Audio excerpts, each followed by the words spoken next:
Have you wondered if you can quit drinking without AA?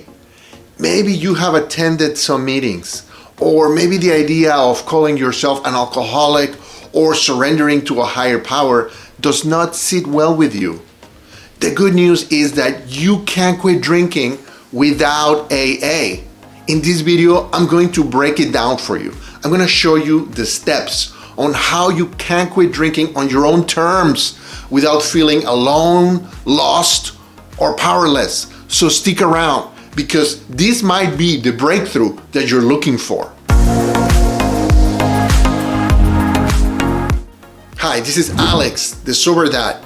I drank for more than 25 years, and I attended a lot of AA meetings in different clubs, in different cities, and I'm not going to dish on AA because AA has helped a lot of people to stop drinking and to stay stopped. But it does not work for everybody. It did not work for me. However, I've been able to quit drinking and not only reclaim my life, but to thrive. AA has been around for almost a century, and it has helped a lot of people. It was created at a time where medical science did not have a good way of treating alcohol abuse. Doctors thought of alcoholism or alcohol abuse as some sort of character flaw or a moral issue and did not offer any kind of treatment. And because of that, AA is deeply rooted in spirituality, which can be a deal breaker for a lot of people. Maybe you don't resonate with the idea of surrendering to a higher power or calling yourself names like an alcoholic, and that's completely understandable. What about you? Have you tried AA? Drop a comment. I want to hear what are your concerns with it and whether it worked for you or not. Okay, so how can you stop drinking without AA? The first thing to understand is that quitting drinking is not about willpower. In order to stop drinking, you need to attack it from multiple different angles. The first angle is your mindset, and that's probably the hardest thing to do, because in the beginning, you might be resisting the idea of quitting alcohol, and you might be stuck in the whys, like, why should I stop drinking? I am an adult, I am my own person, I should be able to drink like everybody else. So thinking like, why is it that you're having trouble with alcohol while your friends do not, may keep you stuck in a loop where you go back and drink because you think you should be able to drink, and then you get into trouble, and then you're wondering, why is it? So how is a better question to ask. How can I put my life together? How can I stop the chaos? And how can I start living again? That is a better question than the why. So if you're stuck in the why me and why am I drinking, I think it's a good moment, it's a good time to rephrase that question and change it to a how. Because at the end of the day, does it really matter why you have an issue with alcohol? It really doesn't, right? The fact is that alcohol has a very negative effect in your life right now. So what you're trying to do is to stop the chaos, stop letting alcohol rule your life. So that's what you need to focus on. Closely related to that is the idea that you're not quitting alcohol and that is like a bad thing. Actually, quitting alcohol represents you gaining something. So shifting your mentality where alcohol, you're losing something in your life. Instead, you're gaining clarity of mind, you're gaining independence from the obsession, you're gaining the ability to live a better life. So reframing this idea that quitting alcohol is gonna mean that you're losing something will help you to stop drinking. Next, if you have been drinking for a very long time, you have to make sure that you talked to your doctor about your intention to quit drinking. Because if you're a very heavy drinker, the withdrawal symptoms can be very, very strong and physically very dangerous. So you need to discuss this with your doctor. So he might recommend a monitored detoxing period. so somebody can help you and watch over that period of time where you're withdrawing from alcohol. Think of it as like the Titanic, right? You have all of this momentum. You've been drinking for such a long time. So your body is used to having alcohol in the system. Your mind is used to having alcohol in the system.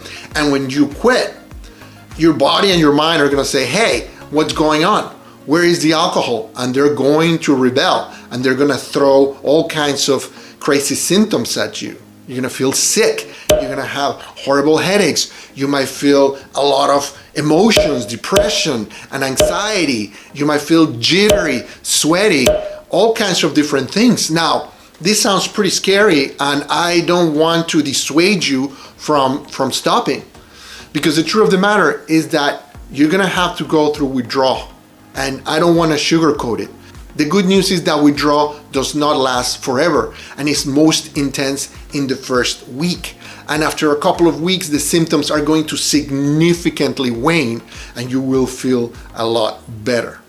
The next thing to tackle is the cravings and the urges that are gonna come when you quit. So understand that the cravings are normal, and these are very intense feelings that are provoked by triggers in your environment. Triggers are reminders to drink, because we follow routines, and everything in your previous life, in your drinking life, is designed around drinking. So there are a lot of things that are going to remind you to drink, and you're gonna feel very tempted, and you're gonna get a lot of cravings. So understanding and learning the things that trigger you to drink are critical in order to stay stopped. You're gonna have to learn to identify these triggers and then manage them. So when you get a craving, you have a plan. You can do other things, like you can call a friend, or you can go for a walk, or engage in another mindful or absorbing activity that will take your mind away from craving and ruminating about alcohol. Next is the power of support. So just because you're not going to AA meetings doesn't mean that you do not need support. See, I tried to quit for a very long time, and I thought that I should be able to do this on my own, and I should not have to ask for help. But I tell you what, I was wrong. And even though I thought that I could do it on my own, I tried and I failed so many times. And the truth is that there is no reason to go it alone. Think about it. If you had a medical condition, would you try to cure yourself, or would you go to the doctor? If you needed surgery, would you try to do surgery on yourself? I don't think so. So this is no different. The difficult thing is that our society has conditioned us to not look for help, and to look down upon people who get in trouble with alcohol or drugs or any other addiction. And again, this is a legacy from a century ago, where people thought that people who got into trouble had bad morals or a bad character. Well, that is not the case, because everybody, and I mean everybody, struggles, and some of us can get into trouble with addictive behaviors. So there is absolutely no shame in asking for help. It actually takes a lot of strength to recognize when to look for help. And having a support system will maximize your chances to stay stopped.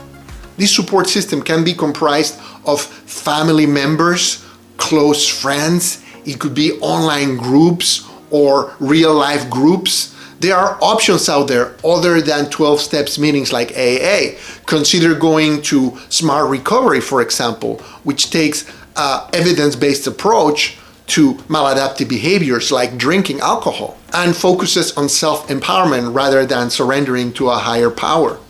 The important thing here is that you find support, so you don't feel like you're all alone, and that you can rely and lean on the experience and expertise of others in order to help you in this journey. Because quitting alcohol and staying sober is a journey. It's like climbing a mountain. And this is best done if you have a group that can help you and support you. Think about climbing Mount Everest. You wouldn't do it on your own. You would do it in a group. Even Sid Edmund Hillary, which was the first man to climb Mount Everest, did it with Tenzing Norgay, his Nepalese Sherpa.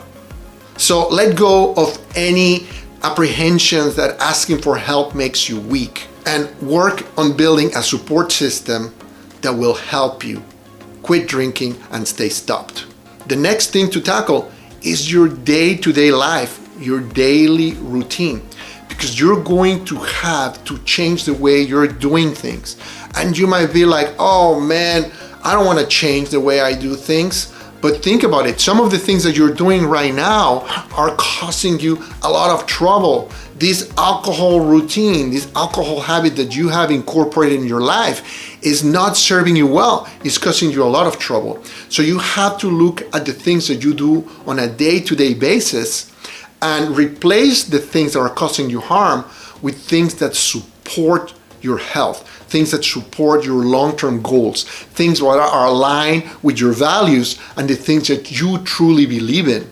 So instead of feeling like you're giving something up, you're actually gaining something that is much better, which is the life that you really want to live and that you deserve.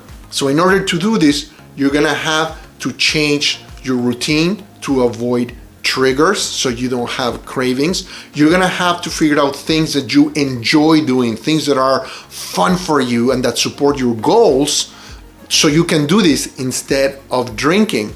And you're going to have to prioritize self-care. Self-care means taking care of yourself, your body and your mind, and the things that you need in order to live a healthy life.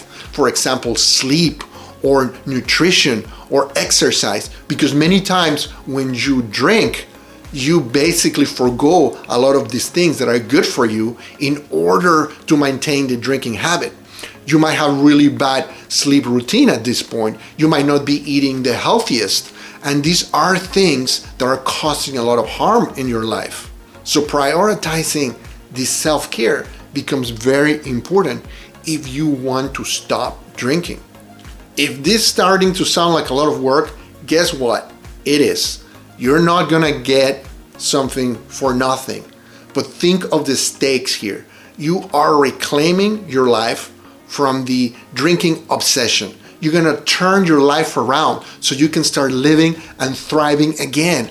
I think this is worth it. I think the price to pay is nothing compared to what you're gonna get on the other side.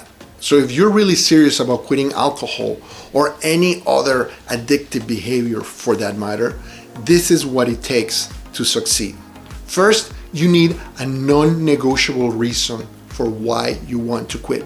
Because if you want to quit because your spouse or your boss or your friends are telling you that you should quit, you're just not going to quit. You have to have an overwhelming reason why, and it has to do with you and the type of life and the type of person that you want to be. So you have to think about, why do you want to quit drinking? And you have to have a very, very strong, powerful reason, because this will motivate you to plow through the difficulties that lie ahead. You have to have the willingness to do whatever it takes. Some of these things that you're gonna have to do, you're gonna get out of your way to go and see a therapist or talk on the phone with a friend or do things that are uncomfortable for you, are important part of the recovery process. And you have to be willing to do these uncomfortable things and get out of your comfort zone, because that's what it's going to take. If you stay in your comfort zone, guess what? The easiest thing is to pick up the drink and keep doing what you've been doing all along. You also have to have the willingness to be vulnerable, to accept help, to understand that you may not be able to do this by yourself and that others might have done the thing that you need to do and that you can learn from them. So this willingness to be vulnerable is extremely important if you really want to stop drinking. You're going to need a structured plan, because just quitting drinking and just trying to white knuckle it or use your willpower is not going to work. You're gonna need a daily plan in order to be able to cope with your cravings, in order to identify triggers, in order to engage on activities that replace the drinking. You need to have a structured plan, because hope is not a strategy. And finally, you're gonna need to have the discipline to stay the course, the discipline to implement this plan and keep going even when things get tough, even when you feel like you want to quit, even when you think that it's easier to drink and that you will never be able to stop drinking. That's when the discipline kicks in. And trust me, if you do this for long enough, you will get better. Your cravings will go down. Your obsession with drinking will go down. And your life will start turning around. If you're willing to put the effort, you will see the results. Because it's not just about quitting alcohol, but it's about creating a life without alcohol that you want to live, that is aligned with your goals and the things that you truly believe in. So AA does incorporate a lot of these principles that I've been talking about. So you can do this outside of AA, but it does require a structure. It does require a plan. So what is your plan? Because just quitting drinking is not a plan. If you want help quitting drinking, consider my mentorship program. I will provide you with a structured plan on how to navigate early sobriety, how to best deal with cravings, how to identify triggers, adopt the right mindset. Not only that, but this program will provide you with a support system that I believe is crucial in order to get over a drinking habit. I truly believe that anybody can quit drinking, but I also learned that it is a lot easier when you have somebody helping you along the way, somebody who has been there and has done that, because you don't need to reinvent the wheel. You just need the right guidance, the right tools that will allow you to maximize your chances of success. So let me be that help. Let me be that Sherpa that can help you achieve the summit of your sobriety. Check the details in the description below. This is Alex Rivera, the Sober Dad. Thank you for joining me today, and I will see you in the next video.